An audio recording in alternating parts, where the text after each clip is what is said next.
एक बार लंबे स्वर से ओम का उच्चारण करेंगे।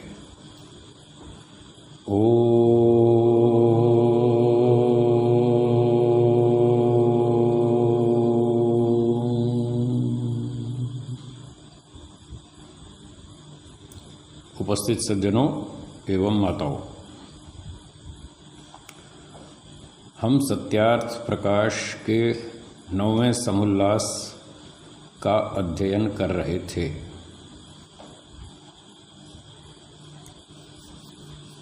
इसमें विद्या अविद्या तथा बंध मोक्ष विषय बताया गया है। पिछले प्रसंग में बंध मोक्ष विषय चल रहा था। मेरी पुस्तक में पृष्ठ 201 है। ये है मेरी पुस्तक। इस पुस्तक में 201 पृष्ठ पर हमारा पाठ चल रहा है। प्रसंग था कि मोक्ष प्राप्ति के उपाय कौन कौन से हैं। तो 4 साधन बताए थे। पहला साधन विवेक, उसकी व्याख्या चल रही है। तो कल तक हमने जहाँ तक पढ़ लिया उससे आगे पाठ शुरू करेंगे। पृष्ठ 201 पर दूसरा अनुच्छेद पढ़ता हूँ। कल हमने 3-4 अवस्थाओं के विषय में पढ़ा था। शरीर आत्मा की एक जागृत अवस्था, दूसरी स्वप्न, तीसरी सुषुप्ति और चौथी समाधि। ये 4 की बात कल पढ़ी और 3 शरीर के बारे में जाना। स्थूल शरीर, सूक्ष्म शरीर और कारण शरीर। अब आगे चलते हैं। इन सब कोश अवस्थाओं से जीव पृथक है। पीछे 5 कोश की चर्चा भी आ चुकी है। पंचकोश भी हम समझ लिए थे।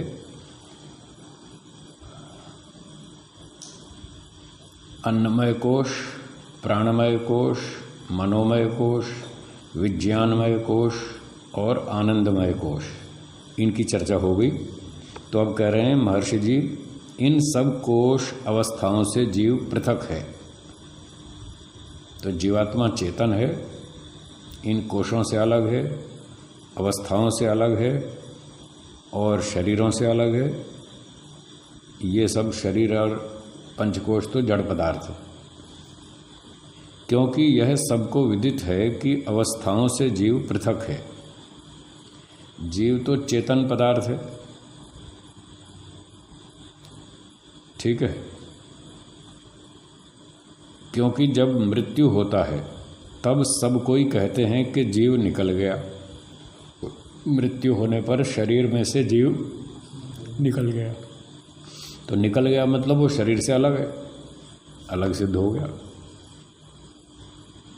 यही जीव सबका प्रेरक, सबका धर्ता, साक्षी कर्ता, भोक्ता कहलाता है। तो ये जो जीव है मतलब आत्मा, जिसमें इच्छा आदि आदि गुण हैं, इच्छा द्वेष प्रयत्न आदि, इन गुणों से वो पहचाना जाता है। तो यह जो जीव है ये सबका प्रेरक है। सबका प्रेरक, यहाँ सब शब्द का अर्थ है जो शरीर, मन, बुद्धि, इंद्रियां आदि आदि ये सब पदार्थ हैं। इन सब का प्रेरक जीवात्मा है। जब तक जीवात्मा शरीर में था तब तक ये सब शरीर, इंद्रियां, मन, बुद्धि सब काम कर रहे थे, क्रियाशील थे, एक्टिव थे। तो कौन इनको क्रिया दे रहा था? जीव। तो इसलिए कहा जीव इन सब का प्रेरक है। ये सारे शरीर, मन, इंद्रियां जीव की प्रेरणा से काम करते हैं और ये सब का धर्ता है। यही सबको धारण किए हुए। धारण का मतलब जब तक आत्मा शरीर में है तब तक शरीर के अंग अवयव सब काम करेंगे, ठीक ठाक रहेंगे, गलेंगे, सड़ेंगे नहीं। इनमें सब क्रियाएं चलती रहेंगी। पाचन, रस, रक्त निर्माण आदि आदि ये सब क्रियाएं इसमें चलती रहेंगी। तो इस तरह से ये इन सब चीज़ों का धारण करने वाला है। सूक्ष्म शरीर के 18 पदार्थ भी आत्मा के साथ जुड़े रहेंगे और स्थूल शरीर भी ठीक चलता रहेगा। जब आत्मा स्थूल शरीर छोड़ के निकल जाएगा तो ये गलना सड़ना शुरू हो जाएगा, मतलब इसका धारण खत्म हो गया। ऐसे 80 साल तक शरीर में आत्मा रहता है, शरीर सड़ता नहीं, गलता नहीं, कुछ नहीं होता। और जिस दिन आत्मा निकल गया शरीर छोड़ के, 2 दिन में से हालत खराब हो जाएगी। इस प्रकार से ये इसका शरीर का धारण करने वाला है, धरता। और सूक्ष्म शरीर को भी साथ ले जाता है मरने के समय, उसका भी वही धारण करने वाला है। तो इस प्रकार से आत्मा इन शरीरों का धर्ता है, इन सब चीज़ों का प्रेरक है, इनको प्रेरित करके क्रिया उत्पन्न करता है। फिर कहते हैं साक्षी करता। तो आत्मा जो कर्म करता है वो कर्ता भी है और साक्षी भी है। अपनी क्रियाओं का वो स्वयं साक्षी है।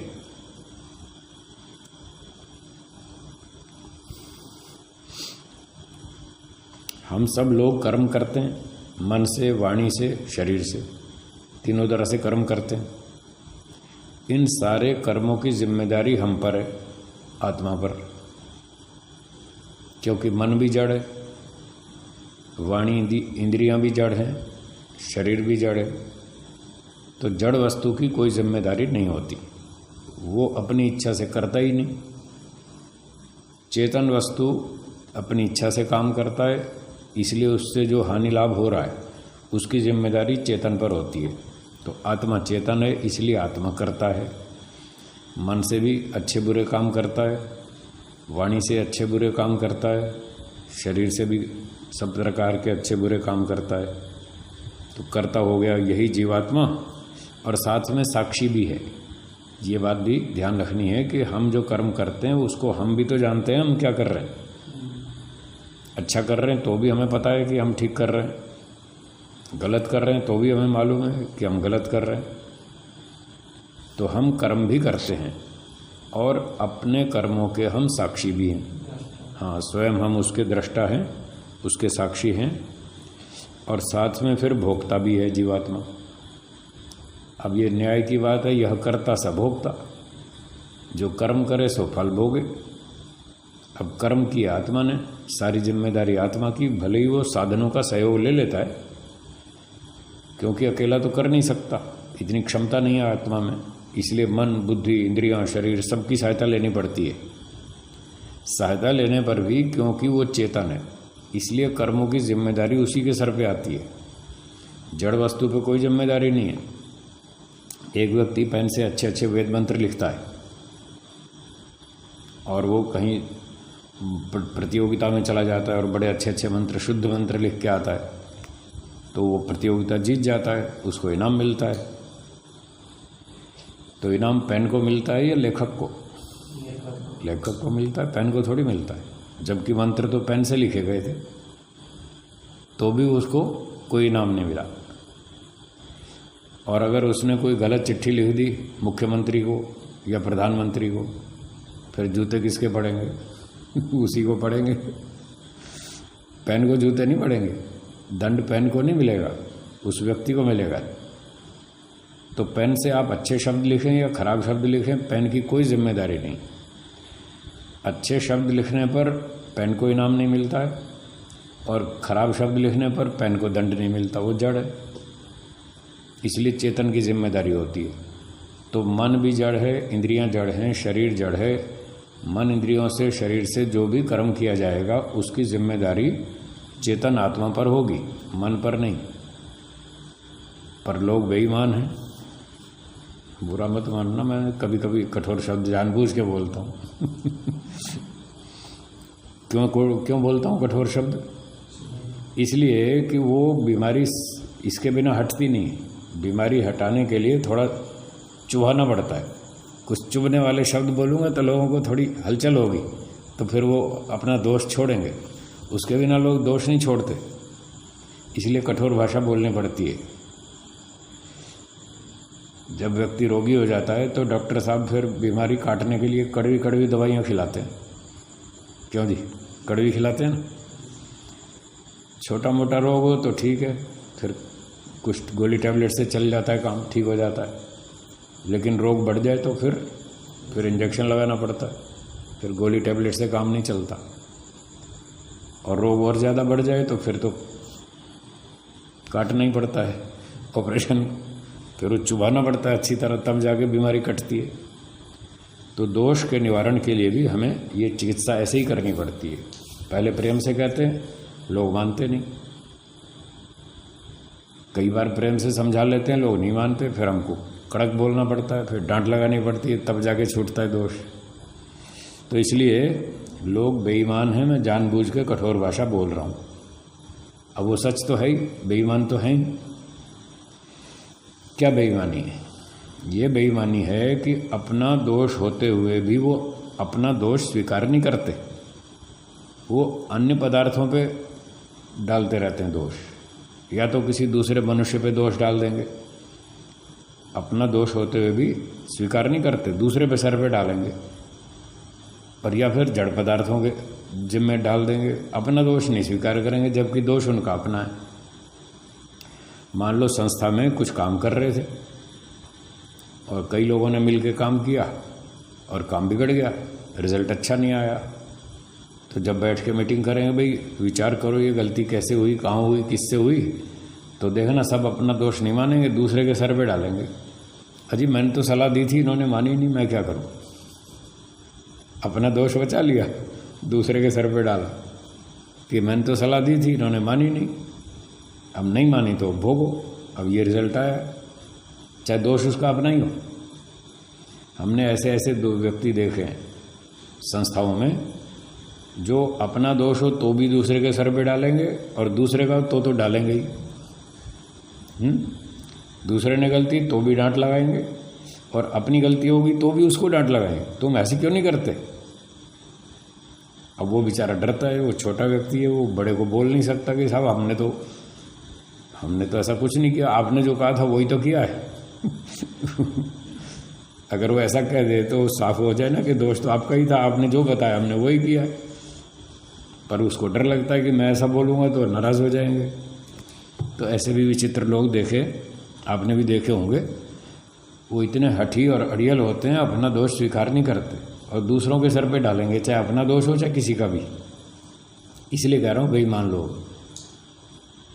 तो ये तो मैंने बताया चेतन लोग एक दूसरे पर सर पे दोष डालते हैं। और दूसरा उदाहरण है कि वो जड़ वस्तुओं के सर पे भी दोष डालते हैं, अपना दोष होते हुए भी। जब कोई गलती हो गई और पकड़ा गया तो लोग पूछते हैं, भाई तुमने ऐसी गलती क्यों की? तुम तो यार पढ़े लिखे आदमी हो, इतने समझदार हो, फिर ऐसी गलती करते हो। अब क्या बोले, उत्तर तो कुछ है नहीं। तो बहानेबाजी से क्या कहेगा, साहब मेरी बुद्धि खराब हो गई थी, मैं क्या करूं? किस पे दोष डाला? बुद्धि पे। देखा, ऐसे बेईमान होते हैं, इसलिए बेईमान कह रहा हूं। तो कभी बुद्धि का दोष बता देंगे, साहब मेरी बुद्धि खराब हो गई, मैं क्या करूं? कभी कहेंगे, साहब ये मन नहीं मानता, मन बड़ा चंचल है, मैं क्या करूं? कभी इंद्रियों पे दोष डाल देंगे। एक व्यक्ति को डायबिटीज़ हो गई, डॉक्टर साहब ने मना किया, अब मिठाई नहीं खाना, नहीं तो और नुकसान हो जाएगा। अब बेचारे का कंट्रोल तो है नहीं रसना इंद्रिय पे, जब मिठाई सामने आती है तो फिर मूड कर ही जाता है, और वो छुप छुप के पत्नी से छुप छुप के खा लेता है। पत्नी को भी पता चल जाता है ये छुप छुप के मिठाई खाता है, फिर वो डांट लगाती है, आपको डॉक्टर ने मना किया है, फिर आप मिठाई खाते हो। फिर वो बहानेबाजी बनाता है, भाई सब लोग खा रहे हैं तो इतना तो चलता है ना, इतना तो मैं भी तो इंसान हूँ, मेरा भी तो दिल करता है, इतना तो चलता है ना। ऐसे बहाने बना बना के वो अपना संयम नहीं रखता, और फिर बीच बीच में छुप छुप के या कभी कभी खुलेआम भी खा लेता है। फिर जब रोग बढ़ जाता है तो डॉक्टर साहब पूछते हैं, आपने मिठाई खाई थी? अब ना कैसे बोले, डॉक्टर ने तो पकड़ लिया कि हाँ साहब खाई थी। तो तुम्हें मना तो किया था, फिर क्यों नहीं मानते तुम? साहब क्या करूं, ये ज़बान बहुत ऐसी है, मानती नहीं। अब किस पे दोष डाल दिया? ज़बान पे डाल दिया। अपना दोष स्वीकार नहीं करते, इसलिए इनको बेईमान कह रहा हूँ। ये सब बेईमान लोग हैं जो कभी मन पे दोष डालते हैं, कभी बुद्धि पे डालते हैं, कभी इंद्रियों पे डालते हैं। एक को मना किया, तुम्हें ब्लड प्रेशर बढ़ गया है, बीपी बढ़ गया है, तुम्हें ये नमक तीखा मसाला कम खाना, ज़्यादा नहीं खाना।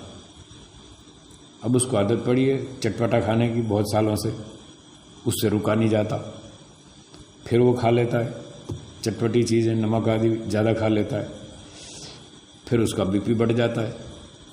फिर डॉक्टर साहब पूछते हैं तुमने नमक ज़्यादा खाया, कुछ चटपटा खाया? हाँ साहब खाया। क्यों खाया? तुम्हें मना किया था। फिर साहब क्या करें, ये ज़बान बहुत चटोरी है, मानती नहीं। अब ज़बान को चटोरी बता रहा है। तो ऐसे बेईमान लोग हैं जो अपना दोष स्वीकार नहीं करते और कभी मन पे, कभी इंद्रियों पे, कभी बुद्धि पे, कभी किस पे, या कभी दूसरे लोगों पे दोष डाल देंगे। तो महर्षि जी क्या कह रहे हैं? वो कह रहे हैं जीवात्मा ही कर्ता भोक्ता साक्षी सब कुछ वो स्वयं है। ईश्वर तो साक्षी है ही, वो तो देखता ही है सब कर्मों को, वो तो पहले बता ही चुके हैं, ईश्वर साक्षी है। पर व्यक्ति अपने कर्मों का स्वयं भी तो साक्षी है, खुद भी तो जानता है कि मैं क्या कर रहा हूँ। तो जब उसको पता चले कि मैं गलत कर रहा हूँ, डॉक्टर साहब के निर्देश का पालन नहीं कर रहा हूँ, तो वहाँ ब्रेक लगानी चाहिए, वरना उसको भोगना तो पड़ेगा। वही करता है, वही भोगता है, इसलिए जीवात्मा पर सारा दोष आएगा। तो वो सावधान रहे। यही चेतन जीवात्मा इन सब शरीरों से और इन पंचकोशों से अलग है। चलिए आगे चलते हैं। जो कोई ऐसा कहे कि जीव कर्ता भोक्ता नहीं, अब जैसे कई दूसरे लोग हैं अन्य संप्रदाय वाले, वो तो जीव को निर्लेप कहते हैं, जीव न करता है न भोगता है, ये तो मन आदि अंतःकरण है, ये तो अंतःकरण के धर्म है, कर्म करना, सुख दुख भोगना। आत्मा तो निर्लेप है, ऐसा वैसा वो बहुत सारे लोग मानते हैं। तो महर्षि जी कहते हैं क्योंकि जो कोई ऐसा कहे कि जीव कर्ता भोक्ता नहीं, तो उसको जानो कि वह अज्ञानी अविवेकी है। तो वो अविद्या में है, अज्ञान में है, उसको ठीक से जानकारी नहीं है। सत्य यही है कि जीव ही करता है, जीव ही भोगता है, क्योंकि बिना जीव के ये जो सब जड़ पदार्थ हैं, इनको सुख दुख का भोग व पाप पुण्य कर्तृत्व कभी नहीं हो सकता। अगर आत्मा ना हो शरीर में तो मन इंद्रियां कुछ भी नहीं करेंगे, तो जड़ पदार्थ है, ना ये करता है ना ये सुखी दुखी होने वाले, इनको भोग भी नहीं, कर्म भी नहीं, कुछ भी नहीं होगा। जैसे स्कूटर कार है, खड़ी है, स्कूटर कार में आत्मा नहीं है, तो ना वो करता है ना भोगता है। जड़ पदार्थ तो ऐसे होते हैं, ना वो करता है ना भोगता है, बस खड़ी है। कोई दूसरा चेतन आएगा चलाएगा तो चलेंगे, नहीं तो खड़े हैं। तो ये शरीर इंद्रियां मन सारे तो जड़ हैं, ये भी खड़े हैं। जब तक चेतन आत्मा नहीं आएगा ये कुछ काम नहीं करने वाले। इसलिए जो इस तरह से इनको चेतन को छोड़कर जो जड़ पदार्थों को कर्ता भोक्ता मानते हैं, वो सब अविद्या में हैं। चेतन आत्मा के बिना इनका कोई ना सुख दुख भोग होने वाला, न पाप पुण्य लगने वाला।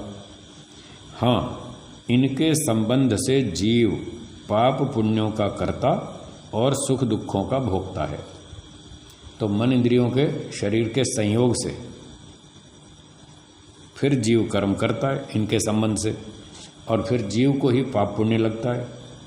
जैसे अभी पेन का उदाहरण दिया था, पेन से गंदे शब्द लिखे तो पेन को पाप थोड़ी लग रहा है, ना उसको दंड मिल रहा है, कुछ भी नहीं हो रहा। पेन से अच्छे मंत्र लिखे तो पेन को कोई इनाम नहीं मिल रहा, ना कोई पुण्य लग रहा है। चेतन आत्मा को जीव, जो कि जीव है चेतन आत्मा, उसको पाप पुण्य लगता है, वही इस पाप पुण्य का करता है और वही सुख दुख का भोगता है। इसलिए जीव ही कर्ता भोगता है और अपने कर्मों का साक्षी भी है, ऐसा जानना चाहिए। आगे चलते हैं। जब इंद्रियां अर्थों में मन इंद्रियों और आत्मा मन के साथ संयुक्त होकर प्राणों को प्रेरणा करके अच्छे व बुरे कर्मों में लगाता है, तभी वह बहिर्मुख हो जाता है। तो ये सारी जिम्मेदारी आत्मा की है, इस पंक्ति से बिल्कुल स्पष्ट है।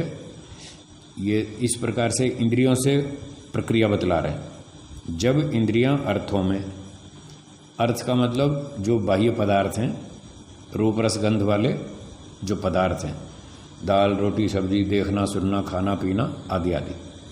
तो जब इंद्रियां अर्थों में संयुक्त होती हैं, कनेक्ट होती हैं, संबद्ध होती हैं, तो इंद्रियां कैसे होती हैं? इंद्रियां तो जड़ है, वो स्वयं तो सीधी संबद्ध नहीं होती पदार्थों के साथ। तो आगे लिखा है इंद्रियां अर्थों में और मन इंद्रियों में। मन इंद्रियों से कनेक्ट होता है, जुड़ता है, और आत्मा मन के साथ संयुक्त होता है। तो ये प्रक्रिया आत्मा से शुरू होगी। आत्मा चेतन है, मन जड़ है, इंद्रियां जड़ हैं। इंद्रियां पदार्थों के साथ सीधा संबंध स्वयं नहीं करेंगी क्योंकि वो जड़ है, और मन इंद्रियों के साथ स्वयं संबंध नहीं करेगा, वो भी जड़ है। तो पीछे चेतन आत्मा है, वो शुरू करेगा काम। तो आत्मा क्या करता है? इच्छा करता है, मुझे ये करना है। फिर वो इच्छा आदि करके मन को प्रेरित करता है कि मुझे ये चीज़ देखनी है, दिखाओ। तो आत्मा मन के साथ जुड़ गया, फिर मन को आँख के साथ जोड़ दिया कि मुझे देखना है। तो मन आँख को जाके जुड़ गया और आँख को प्रेरित किया, भाई चलो सामने देखो, मुझे वो चीज़ देखनी है। इस तरह से कनेक्शन होता है। तो आत्मा मन के साथ, मन इंद्रियों के साथ और इंद्रियां पदार्थों के साथ संयुक्त होकर फिर आत्मा क्या करता है? प्राणों को प्रेरणा करके फिर वो प्राण को प्रेरित करता है क्रिया करने के लिए, क्योंकि जब तक प्राण का सहयोग नहीं लेगा तो क्रिया होगी नहीं। पीछे हम पढ़ चुके हैं, सांख्य में भी पढ़ा था हमने, प्राणाद्या वायव पंच। प्राणादि जो 5 वायु है वो इंद्रियों को सहयोग देते हैं। तो आत्मा फिर प्राणों को प्रेरित करता है और ये सब प्राणों की सहायता से अच्छे बुरे कर्मों में लगाता है। प्राण को, इंद्रियों को, मन को, सबको वो अच्छे या बुरे कर्मों में लगा देता है। तभी वह बहिर्मुख हो जाता है। तो आत्मा की वृत्ति बहिर्मुखी हो जाती है। फिर वो संसार की तरफ खाना पीना, देखना सुनना, इंद्रियों के काम में उलझ जाता है। तो उसी समय भीतर से आनंद, उत्साह, निर्भयता और बुरे कर्मों में भय, शंका, लज्जा उत्पन्न होती है। तो जब आत्मा मन इंद्रियों को अच्छे काम में लगाता है तो आनंद, उत्साह, निर्भयता, ये अंदर से अनुभूति होती है आत्मा को। और अगर बुरे काम में लगाता है मन इंद्रियों को तो भय, शंका, लज्जा ऐसी अनुभूति होती है। सबको होती है, अपने अपने स्तर पर होती है। जितना जिसका ज्ञान है उस हिसाब से उसको होती है। तो ये जो भय, शंका, लज्जा की अनुभूति हो रही है अथवा आनंद, उत्साह, निर्भयता की अनुभूति हो रही है, इसके विषय में कहते हैं वह अंतर्यामी परमात्मा की शिक्षा है। अब कितने सारे नास्तिक लोग वो ईश्वर को मानते ही नहीं, वो कहते साहब हम तो मानते नहीं। तो नहीं मानते तो ये बताओ, तो जब आप बुरे काम करते हैं तो अंदर से डर क्यों लगता है? आपको डर क्यों लगता है? शंका क्यों होती है? कोई पकड़ तो नहीं लेगा, कोई देख तो नहीं लेगा, पिटाई विटाई तो नहीं होगी? ऐसी शंका क्यों आती है आपको? और अगर पकड़े गए तो फिर जेल भी हो सकती है। फिर लोग पूछेंगे भाई तुमने ऐसा क्यों किया, फिर शर्म भी आएगी। तो ये जो अंदर से महसूस हो रहा है कि भय, शंका, लज्जा ये ईश्वर की ओर से, तो बुद्धिमान आदमी तो समझ जाएगा, वो स्वीकार कर लेगा कि हाँ मेरे मन की बात सिर्फ मैं ही जानता हूँ और तो किसी को पता नहीं, मैंने किसी को बताई नहीं अभी तक। फिर मैं खुद अपने आप को डराना नहीं चाहता। आप स्वयं को डराना चाहते हैं? कोई भी नहीं चाहता। तो स्वयं को तो कोई डराता नहीं और बाहर वाला कोई डरा नहीं रहा, तो फिर कौन है जो हमारे मन में भय, शंका, लज्जा उत्पन्न कर रहा है? तो ये ईश्वर है। ये 24 घंटे हमारे साथ रहता है, हमारे मन की सब बातें जानता है। हम मन में जो भी विचार करते हैं तो ईश्वर वहीं बैठा है, साक्षी है। वो तुरंत जान लेता है कि ये अब गलत कर रहा है, गलत सोच रहा है, गलत काम करेगा, ये योजना गलत बना रहा है। तो वहीं हमारी सहायता करता है ईश्वर और तत्काल भय, शंका, लज्जा उत्पन्न करता है।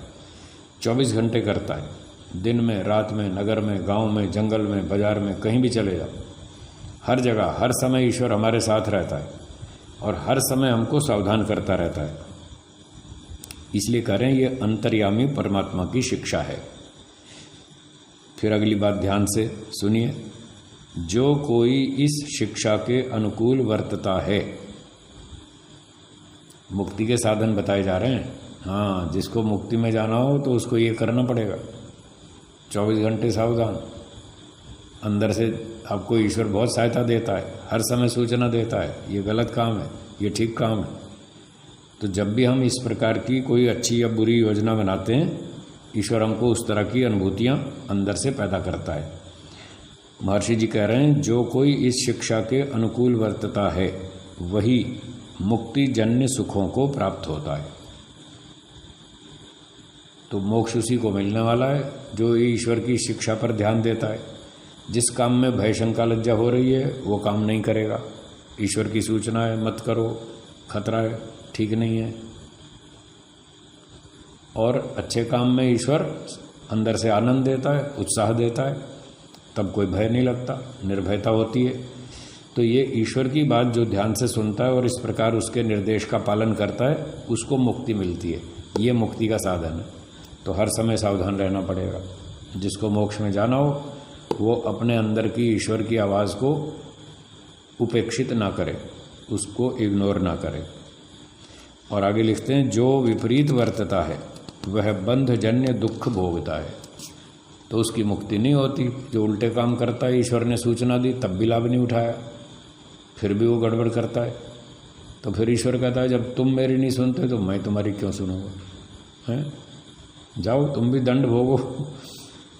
ये तो एक हाथ दे एक हाथ ले, ऐसा व्यापार है। दुनिया में हर व्यक्ति कंडीशनल काम करता है। कोई भी दो व्यक्ति व्यवहार करेंगे तो उसमें कंडीशन होती है, शर्तें लागू। हाँ, अखबार में लिखा रहता है ना, स्टार लगा के नीचे फुटनोट, शर्तें लागू। तो ईश्वर भी हमारे साथ शर्तों पे काम करता है और हम भी उसके साथ शर्तों पे काम करते हैं। क्या शर्तें हैं? शर्त ये है कि हम अच्छा काम करेंगे तो आप हमको क्या देंगे? ईश्वर कहता है सुख देंगे, इनाम देंगे, सुख देंगे। तो आपने कहा ठीक है, हमें मंजूर है, ये शर्त है हमारी। अगर हम ये कहें कि हम अच्छा काम करेंगे और ईश्वर कहे मैं तो पिटाई करूंगा, आप उसको राजा मानेंगे? नहीं मानेंगे। हम ईश्वर को राजा क्यों मानते हैं, क्यों उसका सम्मान करते हैं, क्यों उससे प्रार्थना करते हैं? इसलिए कि वो शर्तों पे चलता है हमारे साथ और वो न्यायपूर्वक सारी शर्तें। ईश्वर कहता है तुम अच्छा काम करो मैं तुम्हें इनाम दूंगा, तुम मेरी बात सुनो मैं तुम्हारी सुनूंगा, ये हमारी शर्त है। और तुम घोटाला करोगे तो फिर मैं छोड़ूंगा नहीं, फिर दंड दूंगा। तो इसलिए ईश्वर के साथ भी हम शर्तों पे ही काम करते हैं। तो ईश्वर कहता है तुम मेरी सुनो मैं तुम्हारी सुनता हूँ, तुम मेरी नहीं सुनोगे मैं तुम्हारी नहीं सुनूंगा, फिर डालूंगा पशु पक्षी योनियों में, दंड भोगते रहना। ये पहला साधन था विवेक। तो इस प्रकार से हमको पंचकोशों का विवेचन करना है। 5 कोश क्या क्या हैं? 3 शरीर हैं, 4 अवस्थाएं हैं। इस प्रकार से ये सारा ज्ञान का क्षेत्र है, विवेक तत्व ज्ञान। ये पहला साधन। अब दूसरा साधन वैराग्य। दूसरा साधन वैराग्य अर्थात जो विवेक से सत्यासत्य को जाना हो। तो पीछे विवेक से हमने सत्य और असत्य जान लिया, ये सत्य है, ये असत्य है, ये धर्म है, ये अधर्म है, ये कर्तव्य है, ये अकर्तव्य है, प्रकृति ऐसी है, आत्मा ऐसा है, ये सारा जान लिया। तो जो भी विवेक से सत्यासत्य को जाना हो उसमें से सत्य आचरण का ग्रहण और असत्य आचरण का त्याग करना विवेक है, ये गलत छपा है। यहाँ वैराग्य होना चाहिए। यहाँ वैराग्य की परिभाषा बताई जा रही है, विवेक की नहीं, इसलिए इसको ठीक कर लीजिए। वैराग्य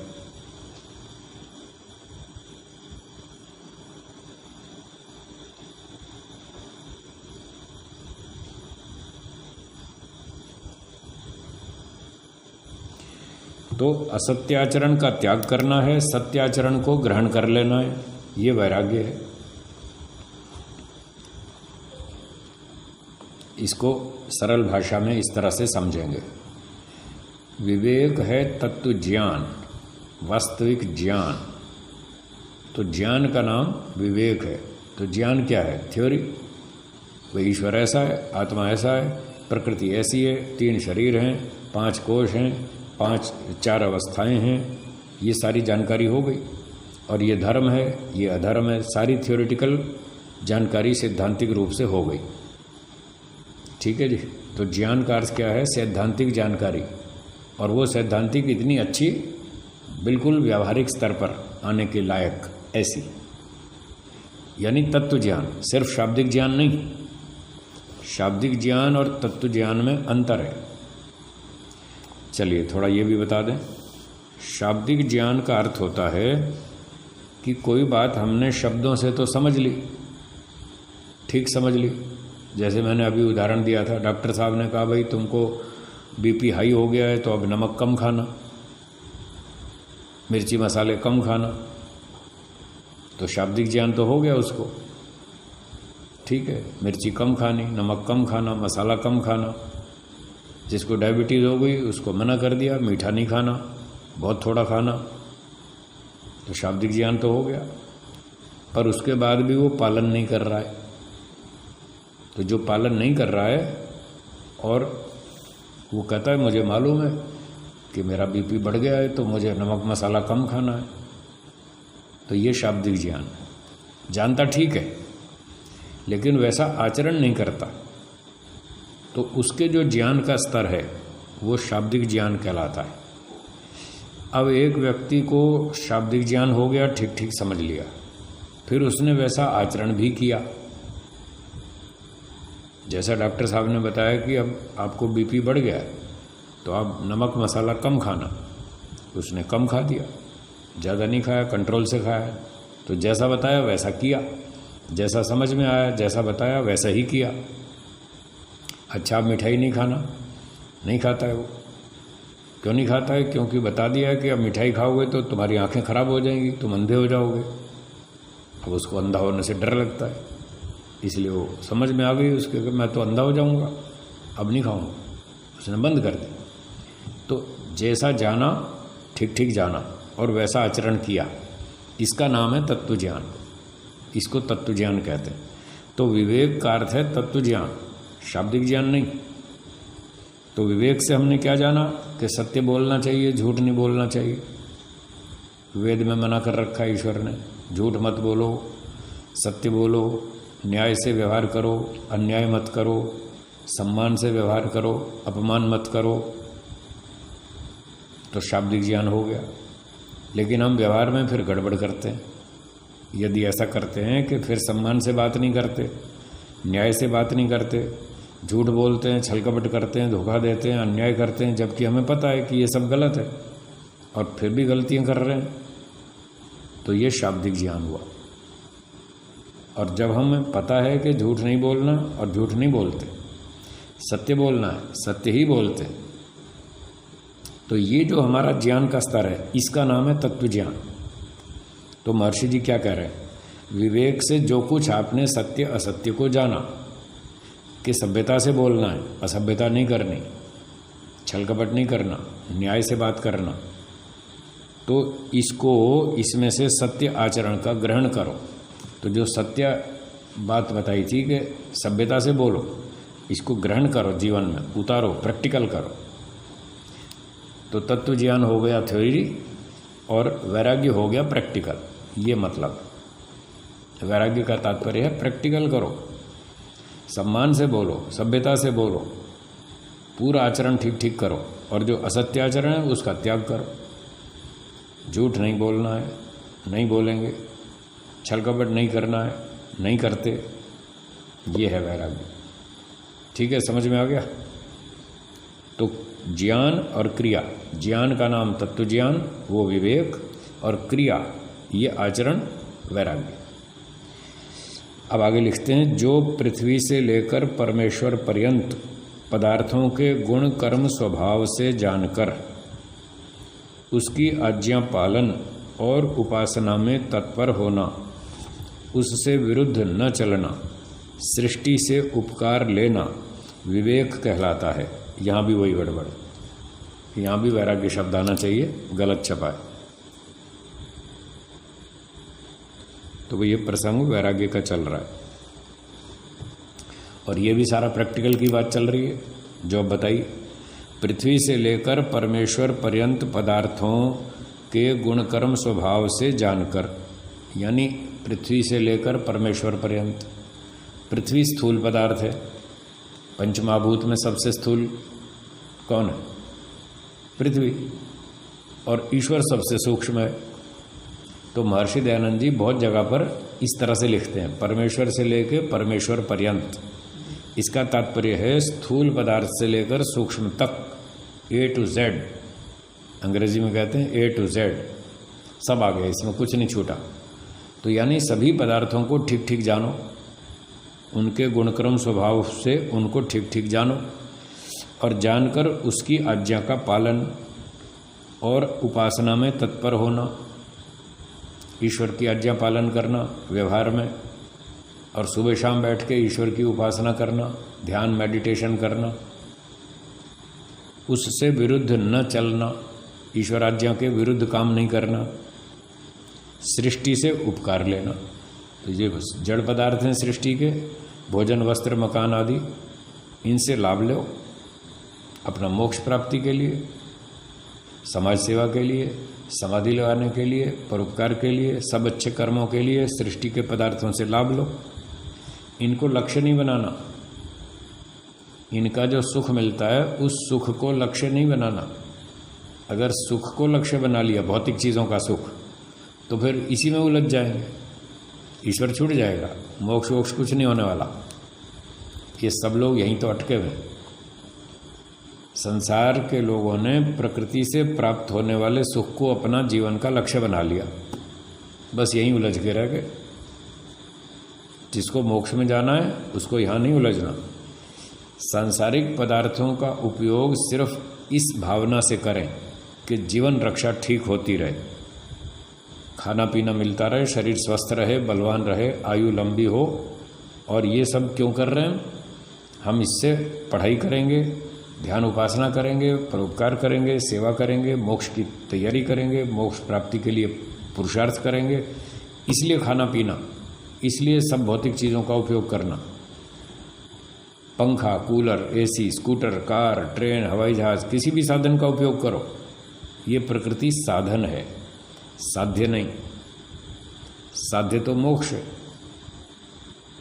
तो वेद और ऋषि लोग ऐसा बताते हैं, यदि आप ईश्वर को मोक्ष को लक्ष्य बनाकर चलें और इन जड़ पदार्थों को साधन बनाकर इस्तेमाल करें तो ये आपके लिए बहुत अच्छी बात है, ये आपको मोक्ष तक पहुंचा देंगे, यही साधन। और आपने ईश्वर लक्ष्य छोड़ दिया, मोक्ष का लक्ष्य छोड़ दिया और इन्हीं जड़ पदार्थों का सुख लक्ष्य बना लिया, बस तो फिर यहीं फंस जाएंगे, इसमें उलझ जाएंगे। इसलिए कह रहे हैं सृष्टि से उपकार तो लो, सुख नहीं लेना, लाभ लेना, ये वैराग्य है।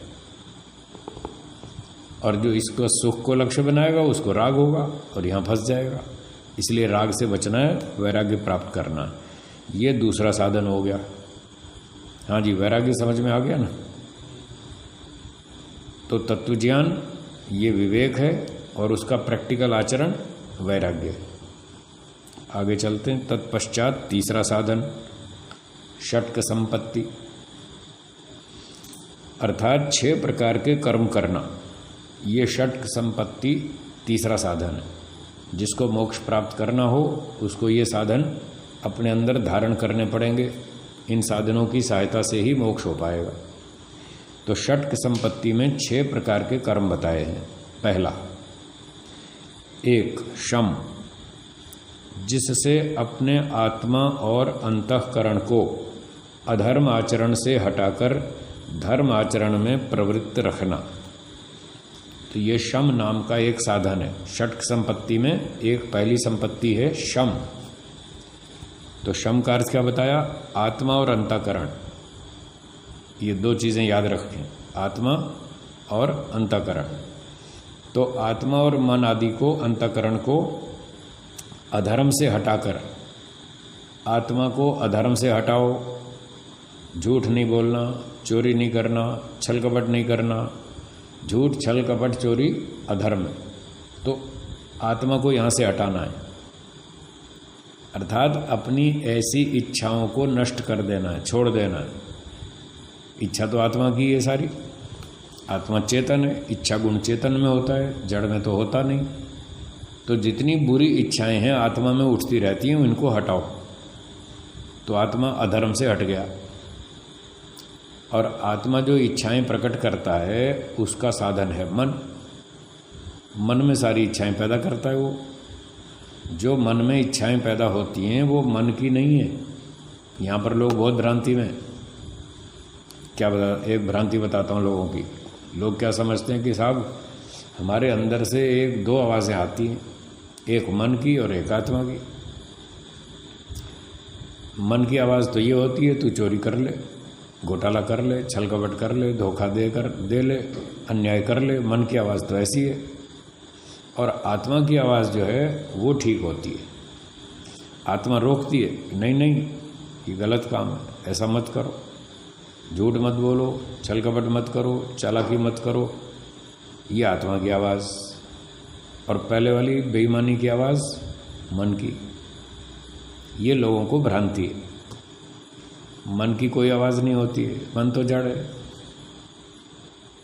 ये बोतल है, खड़ी है बोतल, जड़ है, ये आवाज़ करती है क्या? कुछ नहीं करती।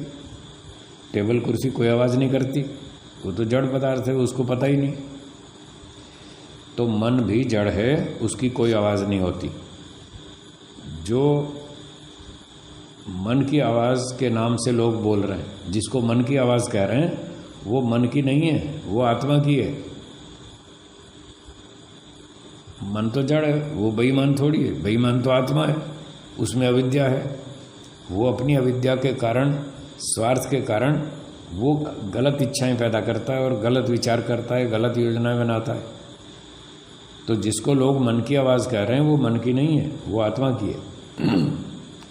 और जो ठीक आवाज़ है वो आत्मा की, जिसको कह रहे थे, वो आत्मा की नहीं है, वो ईश्वर की है। अभी तो बताया था, अभी 2 लाइन पहले बताया था ना। जो अच्छे काम में आनंद, उत्साह, निर्भयता और बुरे काम में भय, शंका, लज्जा, वो तो ईश्वर की ओर से। अभी 2-4 लाइन पहले ही तो पढ़ा। तो इसलिए जो अंदर से अच्छी आवाज़ आती है, जो बुराई से रोकने वाली है, वो ईश्वर की आवाज़ है। और जो गलत इच्छाओं वाली है वो आत्मा की है। इसलिए महर्षि क्या कह रहे हैं? शम, जिससे अपने आत्मा और अंतःकरण को अधर्म से हटाकर।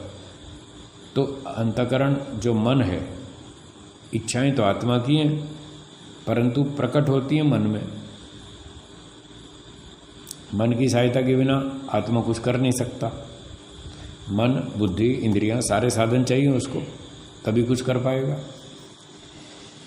तो जब आत्मा इच्छाएं करता है, कुछ योजनाएं बनाता है, तो वो मन का सहयोग लेता है और वो अपनी इच्छाएं शुरू करता है कि मुझे चोरी करनी है, मुझे झूठ बोलना है, मुझे धोखा देना है। तो ये महर्षि जी कह रहे हैं कि उसको वहाँ से हटाओ, आत्मा और मन को हटाओ, बुराई से, अधर्म आचरण से दूर करो और धर्म आचरण में प्रवृत्त रखो, अच्छे काम में लगाए रखो, अंदर अच्छी अच्छी इच्छाएं उत्पन्न करो। और वो इच्छाएं जब प्रकट होंगी तो मन का सहयोग लेना पड़ेगा। इस प्रकार से आत्मा और अंतःकरण को बुराई से हटाकर अच्छाई में लगाए रखना, व्यस्त रखना, खाली नहीं छोड़ना। खाली दिमाग शैतान का घर, वो बचपन से सुन रखा आपने भी और हमने भी। खाली बैठेंगे तो फिर खोपड़ी में उल्टा सीधा वो आत्मा ही करेगा और कोई नहीं करेगा। हाँ, तो इसलिए खाली बैठेंगे तो ये गड़बड़ होगी। इसलिए अपना काम में व्यस्त रहें, बुराई से बचे रहें, अच्छाई में लगे रहें। ये हो गया शम। दूसरा दम।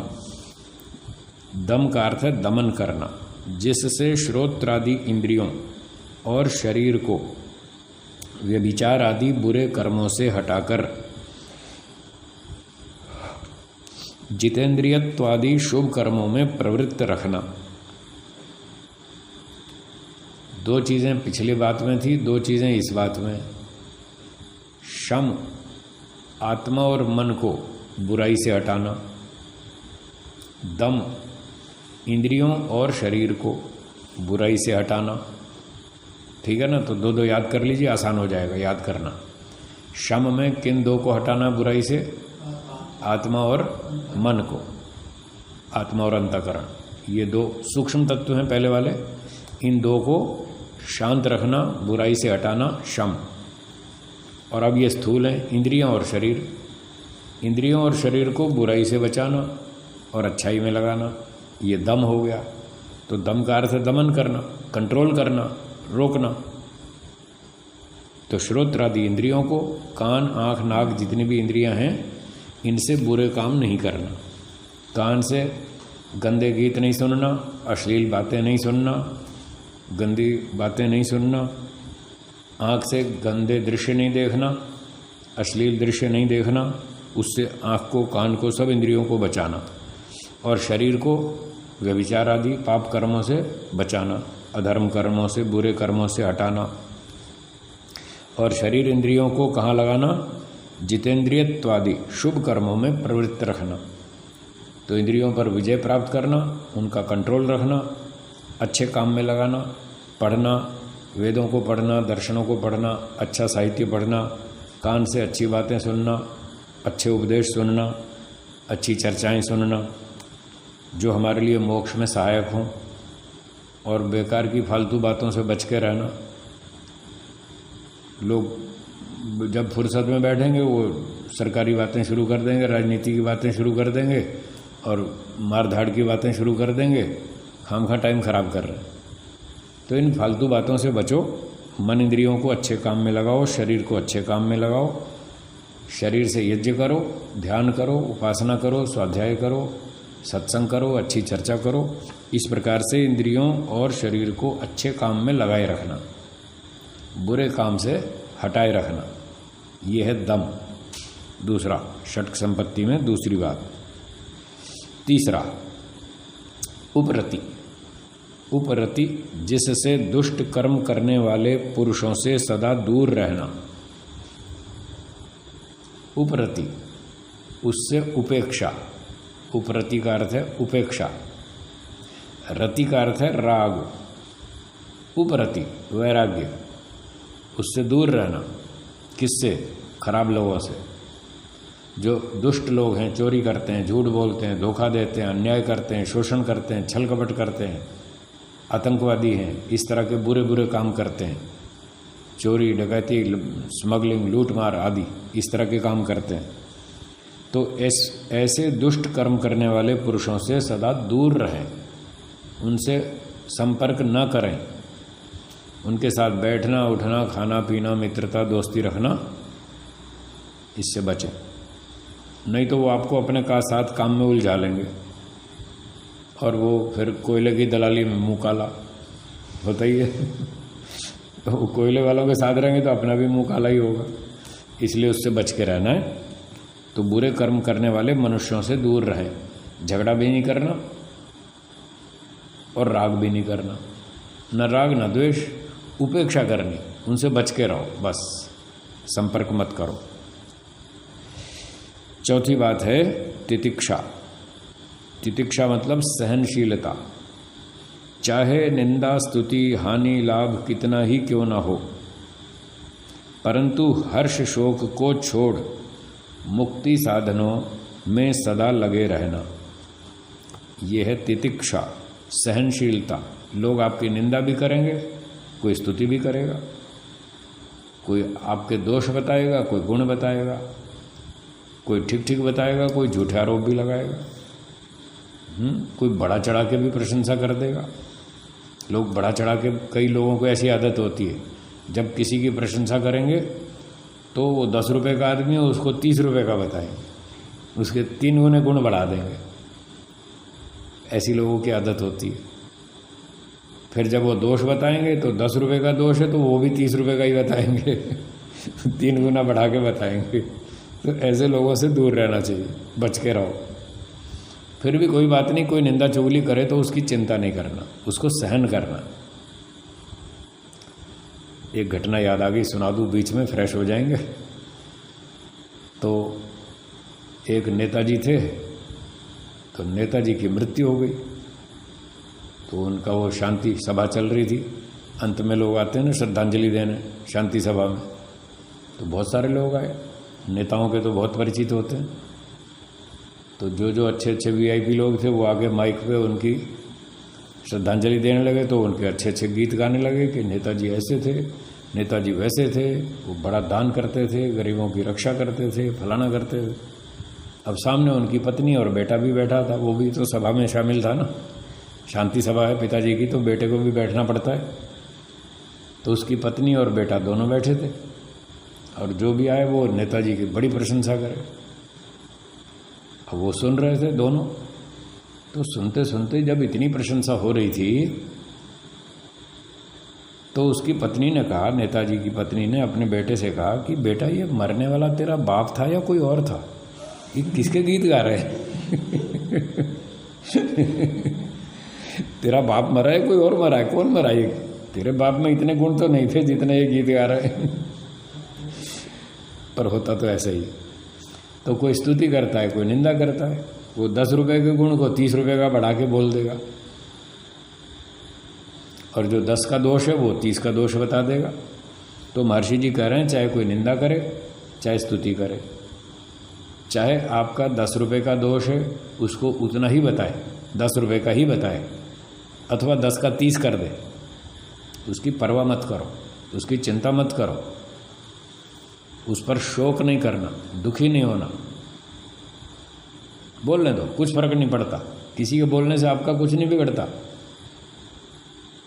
जैसे मान लीजिए आप में कोई 2-4 दोष हैं, टोटल 10 रुपए के दोष हैं, और उसने 10 के 30 बढ़ा के बता दिया कि इसमें तो इतने दोष हैं, बहुत सारे दोष हैं, तो क्या उसके बोलने से वो 10 रुपए के दोष 30 रुपए के हो जाएंगे?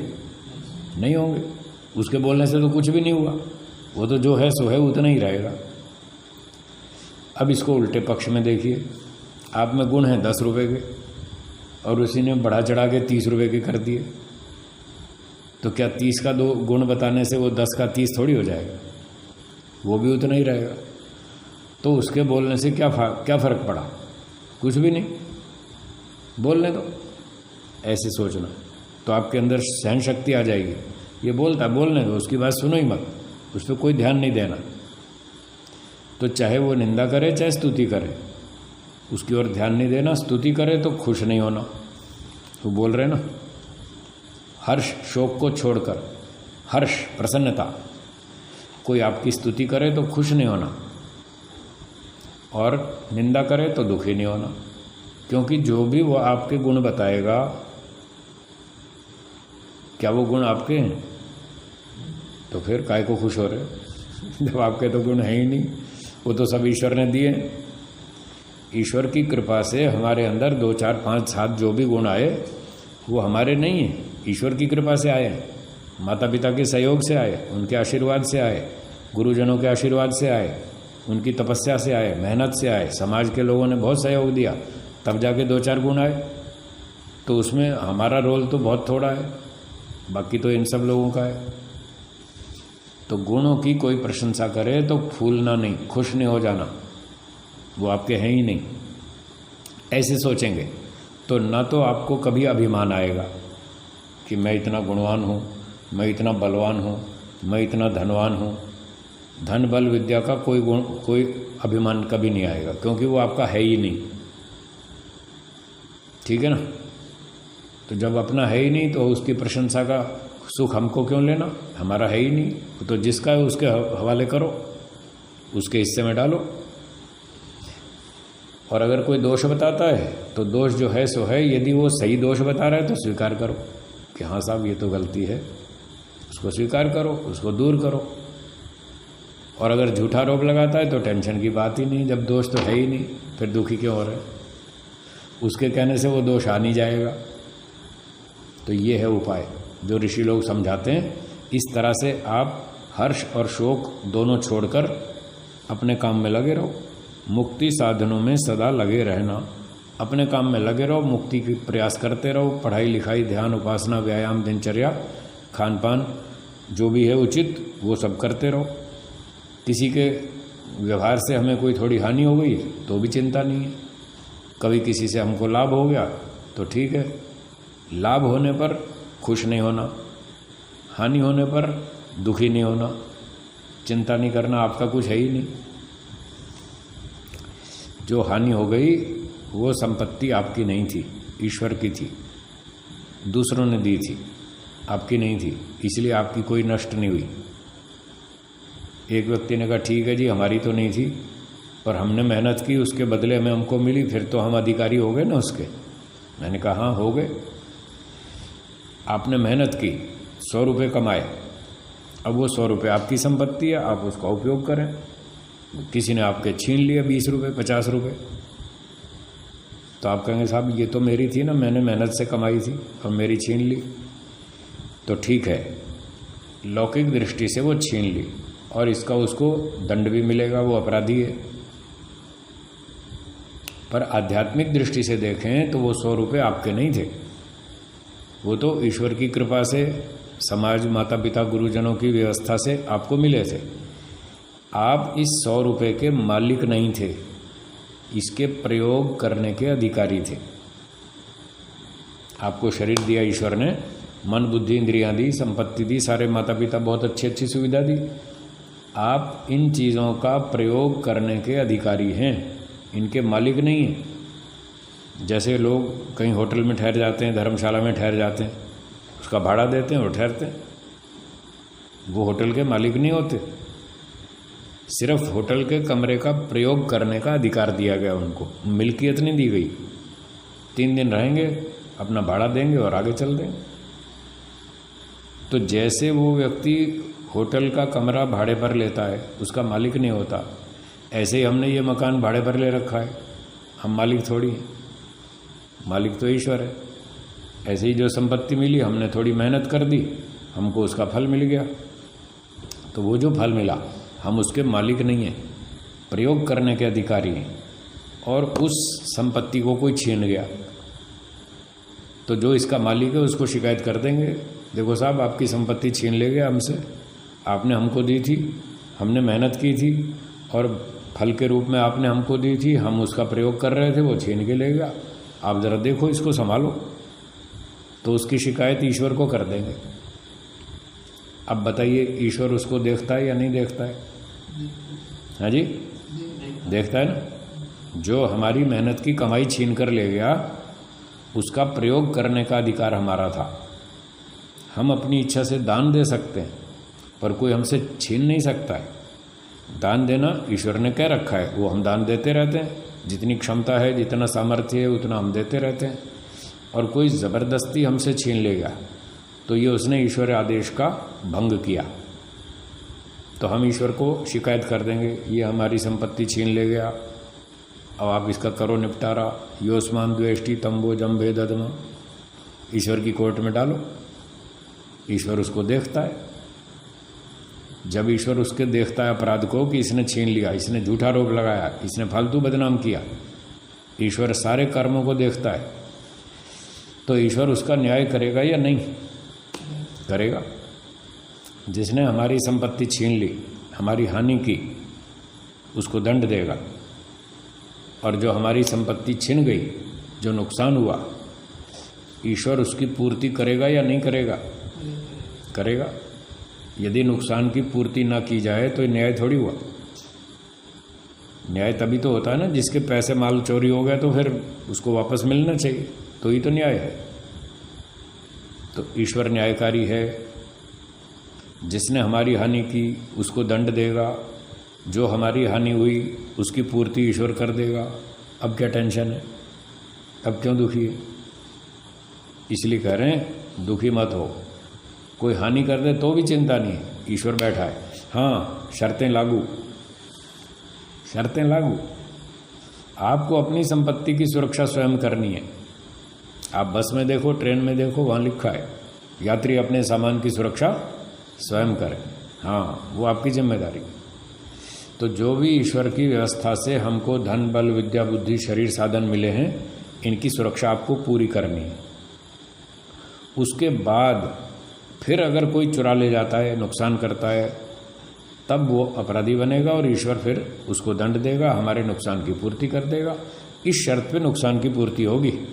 ऐसे नहीं आप आलसी बन के बैठे रहें और घर के दरवाजे खुले छोड़ दें, साहब हमारा तो है नहीं, भगवान का माल है, कोई लेगा तो लेगा, ऐसे नहीं चलेगा। आपको सारे ताले लगाने हैं, पूरी सुरक्षा करनी है, सावधानी से चलना है, सब काम बुद्धिमत्ता से करना। इस प्रकार से फिर कोई यदि कोई नुकसान कर देगा तो तब दुखी नहीं होना और अपना मोक्ष के साधनों में लगे रहो। ईश्वर बैठा है, वो न्याय कर लेगा। ठीक है जी। तो ये हो गया चौथा साधन, तितिक्षा। पांचवा है श्रद्धा, जो वेद आदि सत्य शास्त्र और इनके बोध से पूर्ण आप्त विद्वान सत्योपदेष्टा महाशयों के वचनों पर विश्वास करना, ये पांचवा साधन है। श्रद्धा, वेदों पर, वेद आदि सत्य शास्त्रों पर श्रद्धा होनी चाहिए, विश्वास होना चाहिए कि वेद में जो लिखा है वो ठीक है, ईश्वर का वचन है, ईश्वर झूठ नहीं बोलता, ईश्वर स्वार्थी नहीं है, ईश्वर मूर्ख नहीं है, ईश्वर लापरवाह नहीं है। जो स्वार्थी होता है, झूठा होता है, बेईमान होता है, लापरवाह होता है, उसके ऊपर तो हम संशय कर सकते हैं कि शायद उल्टा सीधा बोलता होगा, हमको बहकाता होगा, कुछ इसकी बात में गड़बड़ हो सकती है। तो ईश्वर में तो ये सारे दोष नहीं है ना, न वो स्वार्थी है, न मूर्ख है, न लोभी है, न क्रोधी है, न झूठ बोलता है, न कोई दोष नहीं, कोई समस्या ही नहीं, कोई स्वार्थ भी नहीं। तो जब वेद ईश्वर का वचन है और उसमें कोई दोष नहीं, तो वेदों में कोई झूठ नहीं, उस पर विश्वास करना चाहिए। जो वेदों पर, ईश्वर पर विश्वास करता है वो श्रद्धालु है। और अगली बात, इनके बोध से, वेदों के बोध से, जिन्होंने वेद पढ़े हैं, ईमानदारी से पढ़े हैं, वेदों की सच्ची बात को जो समझते हैं, ऐसे पूर्ण आप्त विद्वान सत्योपदेष्टा महाशय, ये हैं ऋषि लोग जिन्होंने वेदों को पढ़ा और पूर्ण आप्त हैं, ठीक तरह से उन्होंने जाना, विद्वान हैं, सत्य बोलते हैं, आप्त हैं। ऐसे महाशयों के वचनों पर विश्वास करना। तो ऋषियों के वचनों पर विश्वास करो, वो प्रमाण है, वेद प्रमाण है, ऋषियों के ग्रंथ प्रमाण हैं, इन पर विश्वास करना ये श्रद्धा है। अब जिसको शास्त्र पे श्रद्धा नहीं, वो क्या मोक्ष में जाएगा? वो नहीं जाएगा। और छठी बात एक आखिरी है षट् संपत्ति में, छठा है समाधान, चित्त की एकाग्रता।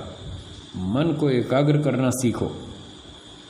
ईश्वर में भी उपासना के समय मन की एकाग्रता होनी चाहिए और व्यवहार में भी आप जो भी काम कर रहे हैं उसी में मन एकाग्र होना चाहिए।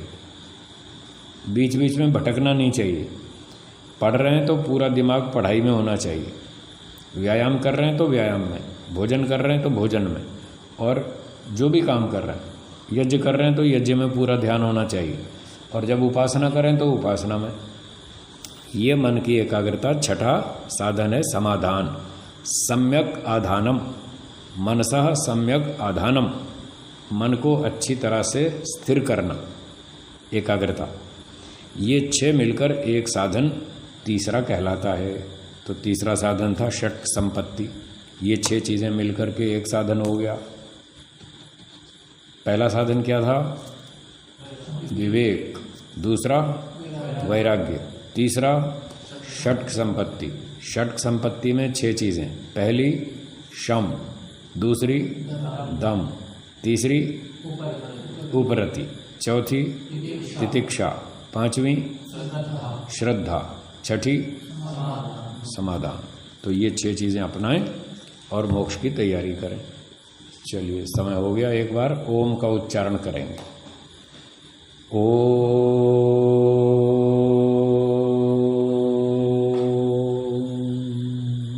बोलिए। सर्वेभ्यो नमः। सबको सादर नमस्ते जी। सबको सादर